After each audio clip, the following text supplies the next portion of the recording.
Not every game that gets released gets the recognition that it deserves, and today we'll be looking at just 3 underrated games of the last decade that slipped by largely unnoticed. A game that released just last year and went under the radar was Remnant from the Ashes.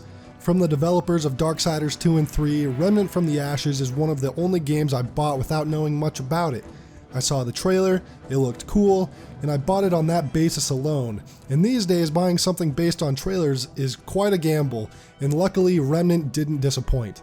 I love the Dark Souls games and I enjoy a good third-person shooter, but to say Remnant is simply Dark Souls with guns is a bit disingenuous. However, it is pretty close to that idea. The game blends boss fighting and world exploration surprisingly well, all in hopes to acquire better loot. And while the narrative isn't the strongest point, the game doesn't disappoint in terms of challenge or action-packed fun. And whether you play the game solo like I did, or partake in the 3-player co-op with friends, Remnant from the Ashes is a definite sleeper hit that deserves to be played by many.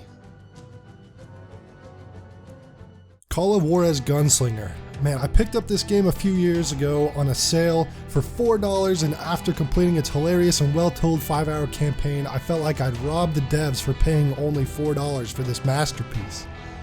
You take the role of Silas Greaves, who stumbles into a local saloon and retells stories of his gunslinging days in exchange for free drinks.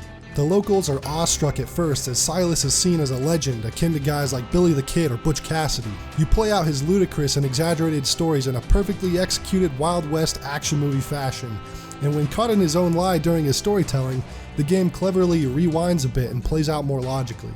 Rain down lead on their hapless enemies' heads, making use of the high ground, whatever else they had. Yep, the Apaches always appeared out of nowhere, and there never seemed to be an end to them. Hold on, were you attacked by Apaches? What happened to the cowboys? Did I say they were Apaches? I said Clanton's cowboys attacked me Apache style. I was in a pitched battle, but I was holding my own against an overwhelming enemy force. Call of Juarez is worth a play to anybody who loves westerns and classic fun storytelling. If you missed out on this gem, they recently released a Switch version that's definitely worth picking up. Or on Xbox or PC, you can find the game for extremely cheap and it'll be worth every single penny. Indians? They were Indians? No. I just wanted to make sure Steve was paying attention.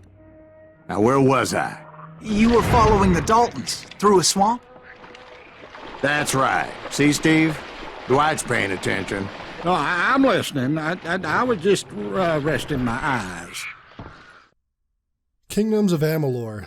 Any chance I get, I like to bring up how greatly underrated this game is. The story behind this game's development and eventual cancellation of the studio that created it is a tragic one, and it's a shame that this game didn't sell well enough to ensure its future as a franchise. A sequel was already in development when the studio was shut down, and it's really unfortunate that it didn't get the attention it deserved.